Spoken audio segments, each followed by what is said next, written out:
All right, in this video, we're going to learn about dilutions. The context in which you'll see dilutions is that, say for example, you are doing a lab and you need a certain concentration of hydrochloric acid. Let's say 0.5 moles per liter of hydrochloric acid. It is very unlikely that you're going to find 0.5 moles per liter hydrochloric acid in the lab that you're working at. So you might have to find, or you might have to take whatever concentration that you have and dilute it to make it 0.5 moles per liter of that hydrochloric acid. So for example, if you take a look at the cupboards and you find 2 moles per liter, you have to take some of that and you have to add some distilled water into it and make it into the certain concentration that you need. Now, how much of that concentrated hydrochloric acid do you use? That all depends on a calculation. So as I mentioned, our reagents often come in a very concentrated form, which means that we're going to need to dilute them in order to get them into a certain concentration. And there is a formula for this, and the formula looks something like this. CI/VI is equal to CF/VF, or you might also see it written as C1V1 is equal to C2V2. The I here is talking about initial, so we have the initial concentration times the initial volume is equal to the final concentration times the final volume. And same thing for 1 and 2. So 1 stands for the initial, so initial concentration times initial volume is equal to the final concentration times the final volume. So here's some of that written out. So with this formula, you should be able to figure out how much of that, let's say, concentrated solution do you need in order to make a more dilute concentration of a particular solution.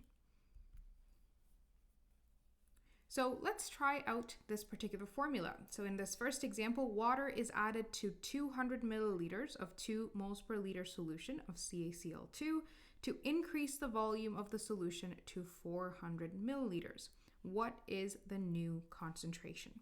So they're first telling us that to this volume, water was added. So my V1 in this case, and I'm going to convert this to liters, 0.200 liters of CaCl2, and that initial concentration of the solution when it had 200 milliliters was 2.0 moles per liter.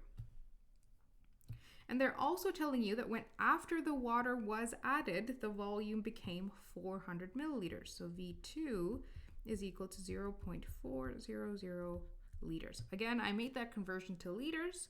And then they're asking us, what is the new concentration? So C2 is equal to question mark.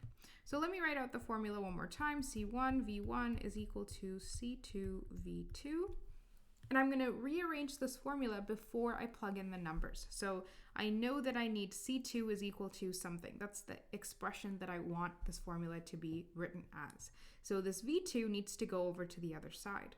Right now it's being multiplied, so if I take it over to the other side, it's going to be divided. So C1V1 over V2 is equal to C2. Now I'm going to plug in all of these numbers here. So 2.0 moles per liter times V1 is 0.200 liters, all divided by 0.400 liters, right? So if I have this liter and this liter, they cancel out. The unit that I end up with is moles per liter. That makes sense because I'm trying to solve for a concentration. So when I plug these numbers into my calculator, 2 times 0.2 divided by 0.4, that is going to give me a number that is 1. So my new concentration is going to be 1 mole per liter. So if I take a look, there are 2 significant digits in that number, so 1.0 moles per liter. That's how you do that first example. If you want to try the second one by yourself, give it a shot and then unpause the video when you're ready to check your answer. In this question, it asks us to what volume must 1 liter of a 6.0 moles per liter solution of HCl be diluted in order to prepare a 0.2 moles per liter solution. So you're initially given the volume, so V1 is equal to 1.0 liters, you're given the concentration, C1 is equal to 6.0 moles per liter. And you can write this as the big M as molarity, that's totally fine. I just like writing it as moles per liter so it can show the units canceling out. And they're also telling us that the concentration that you want to end up with is 0.2 moles per liter solution. So after the volume has been changed, the concentration is going to become 0.2 moles per liter. And again, the question is very clear in asking us to what volume. What would the volume be when this concentration is 0.2? So V2 is equal to question mark. We don't know what that is yet. So C1 V1 is equal to C2 V2. That's my general formula. I'm solving for V2, which means that I need to get rid of or move the C2 around. Right now it's being multiplied over on this side, which means when I take it over to the other side, it's going to be divided. Is equal to V2. Now let's plug in all my numbers. So 6.0 moles per liter times 1.0 liters divided by C2, 0.2 moles per liter. So my moles per liter will cancel out, and that makes sense because I'm solving for volume. So what I have left over is just liters. So 6.0 times 1 divided by 0.2, that is going to give me 30 liters. That's going to be the volume. And all this means is that if you add distilled water to this already 1 liter of 6 moles per liter solution, and you get that volume all the way up to 30 liters, then that new concentration is going to be 0.2 moles per liter. If I change that volume and I make it up to 50 or 60 liters, of course this concentration is going to be different, right? So that relationship is what is summarized by this formula here. So as you're changing the concentration and volume that you want to end up with, you're going to change, it's going to have an effect on the other variables as well.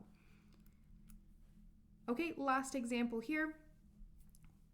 What volume of 10 moles per liter NaOH is needed to prepare 250 milliliters of 0.375 moles per liter of NaOH solution? So this is a little bit different. I'm given the initial volume, I'm given the initial concentration, right? Moles per liter is concentration. So I'm given C1 is equal to 10.0 moles per liter is needed to prepare this volume and this concentration. So I'm given V2 as 0.250 liters, and I'm given C2 as 0.375 moles per liter. And they're asking me what volume of this initial solution is required. So V1 is equal to question mark.